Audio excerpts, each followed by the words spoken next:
Should we do away with the Electoral College? This is a question that has been circulating for a really long time, pretty much since, in our lifetime. I think it really started cropping up after Bush won, when he did not win the popular vote against Al Gore, and he won the Electoral College. And then, of course, the question pops up again, and people are even more fiercely in favor of getting rid of the Electoral College now that Trump is in office after losing the popular vote but winning the Electoral College.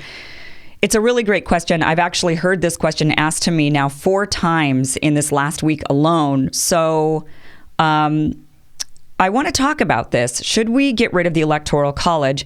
My first, I think many of us, when we see what has happened with these elections, many of us think, yes, of course, we should get rid of it.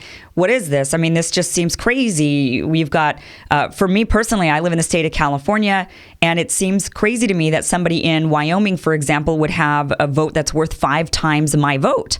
So that's bothersome to me. It's been bothersome to me that the majority states would be ruled seemingly by the minority states that don't have high populations. So I understand the angst completely, but I want to kind of take us back to the reasons the Electoral College was even enacted to begin with.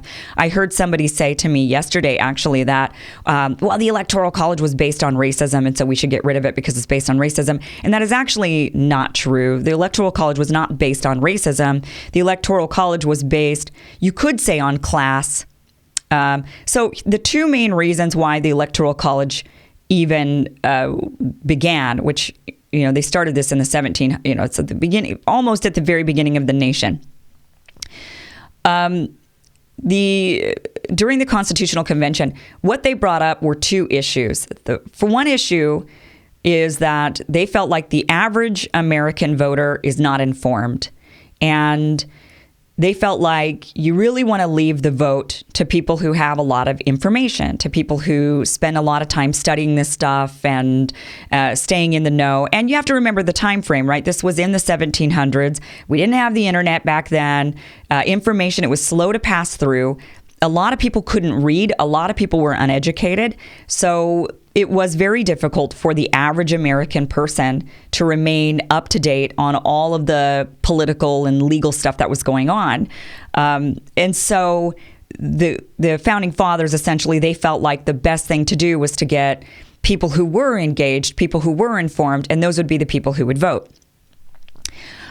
Really, I should say there's 3 reasons why we have the Electoral College the way that we do. So that was one of the first reasons, was it's this, you want people who are informed to actually do the vote. And they were actually afraid, interestingly, they were afraid that there would be a popular sort of tyrant that would rise up, that would basically brainwash the American people and convince them to vote for him, when the people really didn't know any better, which is kind of interesting when you look at what just happened in this recent election, right? So this is what they actually said, quote, "A popular election in this case is radically vicious. The ignorance of the people would put in it the power of some one set of men dispersed through the Union and acting in concert to delude them into any appointment." That was Delegate Jerry in 1787. Quote, this one was also from the same. "The extent of the country renders it impossible that the people can have the requisite capacity to judge of the respective pretensions of the candidates. And the people are uninformed and would be misled by a few designing men." So they were afraid of the tyranny of the majority. They thought that there could be misinformation and that there could be ignorance and maybe fear mongering and racism and all of these things that would be inside of the American mind, and that they would then delusionally vote for somebody that they thought would actually help their situation and be good for the country, who was actually not good for the country. So that was one of the big reasons why they put that in. Now, many people, of course, against Trump would say that the Electoral College failed, right, in this last election, because these people, they can actually go to the delegation, to the convention, and they can vote however they want. They could go rogue. Their state could say, yeah, we want Donald Trump. And when they got to the convention, they actually could have said, you know what, no, we don't want Donald Trump. We actually want to put somebody else in, which many people pushed for after the election of Donald Trump. So And of course, that didn't happen. There were a few people, I think, that abstained from using their vote. And there were some people who maybe wrote in somebody else. But by and large, the Electoral College did not rise up and correct what maybe was seen as a tyrannical leader. The second reason why they put in the Electoral College is because, this is kind of the second and third reason. We are a federation. The United States is a federation. We are the United States. We're supposed to be 50 separate states, and each state governs itself and governs the people in its region, and we come together for a federal purpose. So we are a federation, and what the Founding Fathers wanted was to give each of the states its own power to elect the president. First, the Founding Fathers did not envision that the people would personally cast votes and elect the president. They wrote into the Constitution that the people would vote. The highest level of elected official we would personally vote for would be the governor of our state, that is the highest governance in our daily life. That would be the person that we elect in with direct democracy. They envisioned that the states would then elect the president, that the states would decide, not the popular vote of the people. So, because we're a federation. And the reason why they did it in the Electoral College way was because there was actually at that time a lot of interstate fighting. The states were nearly on the brink of a civil war. There was actually kind of an almost civil war that happened in 1789, and that was because the small states with fewer people were feeling bullied and controlled by the states with more people. So this system was created to kind of help even out that balance, even out that power, to give the smaller states more power so that they weren't feeling like they were being bullied and controlled by the larger states. So it was actually kind of enacted in order to help mitigate a potential civil war. So those are the reasons why the Electoral College was put into place. Now, you could argue, I guess, that the ignorance of the people and was somehow based on racism.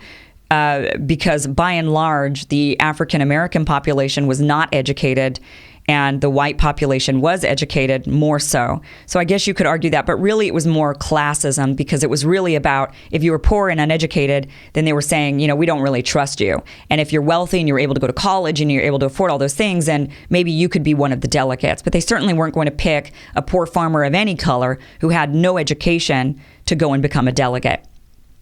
So they were really not well represented in this system. Now, I think you could definitely make an argument for getting rid of the ability for an elector to go rogue, right? The actual assigning of individual electors who could override the vote and override the will of their state or the will of the people, go to the convention and just vote however they want. I think you could probably make a case to get rid of that, although you could kind of imagine a dystopian future where maybe we all have, it's like the zombie apocalypse or something, and we all have, our brains have all turned to mush, and we need these few people to vote on our behalf because we're crazy. And I guess you could go down that road, and some people would say that's what's happened now.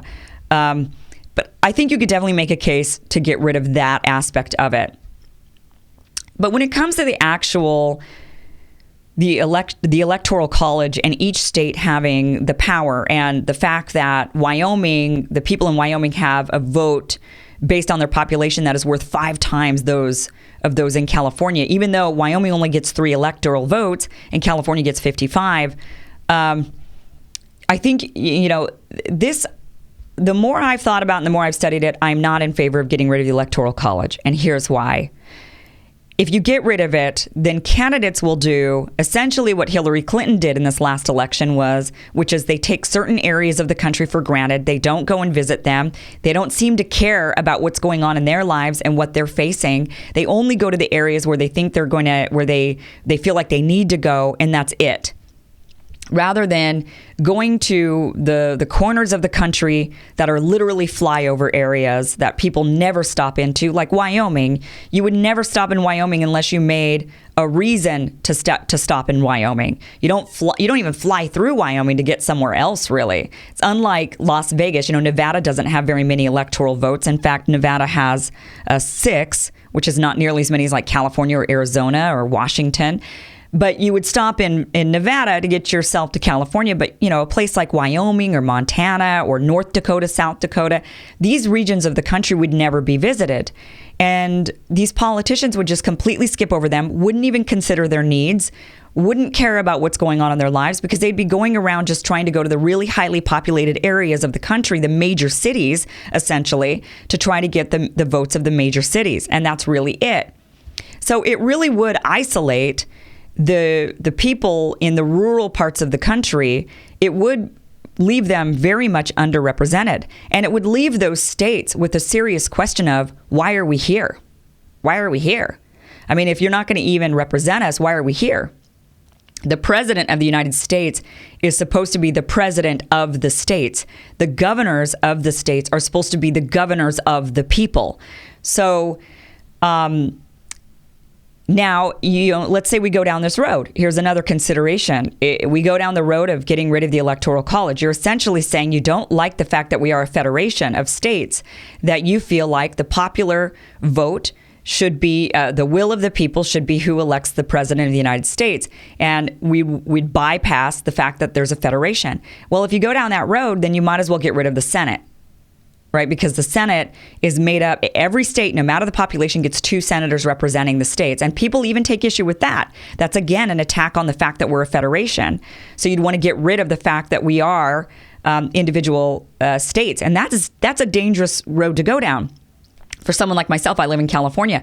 I'm really grateful I live in California right now, considering the federal government the way that it is. I do not want Jeff Sessions, when he was in office, and the things that he wanted to go after, like marijuana, decriminalize. He wanted to recriminalize and prosecute marijuana cases, and all of the things that the federal government wants that's currently in power. I'm so grateful I live in California. I'm so grateful that California has its own governance, that I don't have to. I don't have to live in fear. If the federal government were to, let's say, undo Roe v. Wade or undo gay rights, marriage rights, and all of these things, that California still has those laws. So if you live in California, you're still protected. That's the beauty of being a federation, is that no matter what the federal government does, if you live in a state and your state wants certain things, California is very different from Indiana.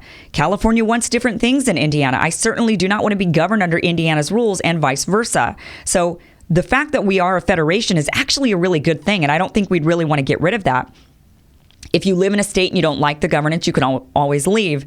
I know people say, well, that seems extreme, but immigrants are doing this all the time. They're fleeing areas of the world that they feel oppressed in. Moving from one state to another that you feel oppressed in is not nearly as disruptive to your life. It sucks. I'm not saying that, that's a good thing, but certainly it's doable. So you'd be arguing to get rid of the federation. And there's also this sort of there's this feeling that in order to be a democracy, we must do a direct democracy vote for the president of the United States, and that anything short of that is we're being robbed, right? It's not a democracy. We feel like we're being robbed. And the reality of that is really only 1 or 2 of our Western counterparts has a direct democracy vote for their nation's leader. When you look at Canada, Justin Trudeau was not democratically elected by Canadian people. He was democratically elected, but through a representative democracy, not through a direct democracy. The Canadians did not go to the ballot and vote Justin Trudeau in. Same thing with the British Prime Minister. Same thing with Australia. Same thing with most of Europe. The only exceptions would be France and Switzerland. But when you look at Scandinavia, when you look at the UK, you look at Australia, you look at Canada, our Western counterparts do not have direct democracies when they're voting in their head of government. They have representative democracies. They vote in their rep, and their rep goes to parliament, and then their rep votes in their head of state, the head of government. So it's not really a function that's necessary in order to have a healthy, thriving nation filled with democracy and freedoms for people. So that's something also to really understand, is that it isn't all that necessary. So the biggest thing, getting rid of it, I think, the biggest harm is to the Federation. And I think that, ironically, historically, Democrats have always been in favor of the more centralized government, and Republicans have been more in favor of more state control. But ironically, what's gone on this election and with Donald Trump in power is that you see way more Democratic states exerting their independence from the federal government and saying, we don't like you, we don't like your laws, and luckily we're our own individual state, and so we get to exert our own power. And it's made me personally even more of a converter to, I've converted more towards the states' rights. I think many people that are on the left feel a lot friendlier and warmer towards the whole states' rights ideas, and saying, maybe it's actually better to be independent. So, even California has people have been talking about seceding from the union because of what's going on the federal level. So I think definitely, I know that this question has been going around with should we get rid of the Electoral College, but I do think it's something that we really, really should take some pause on before we go and advocate for this and really think about it. Now, the more that I've researched it, the more that I've looked into it, I am not in support of undoing the Electoral College. I do think that we could, like I said, maybe have a conversation about the whole ability for an elector to go rogue. Maybe it's a good thing to keep that in. Maybe it's a good thing to strengthen that ability even and say, look, there really could be a tyrannical leader. We've seen this happen on a smaller scale, and it could be much worse in a future time. And so maybe we would want these electors to be able to override the ignorance of the American people, the misinformation and lack of good education and lack of believing facts, and just a huge appetite for believing real fake news. Maybe it would be a better idea to even strengthen that section of the Electoral College. You could maybe make an argument for that. So just something to think about. But would love to get your thoughts and comments on this. You can email me, go to my website, KimIverson.com. Tell me what you think. If you think that we should absolutely get rid of the Electoral College, I would love to hear your arguments on that, and also comment below. You can tweet me your thoughts as well at Kim Iverson Show. And thanks for joining me.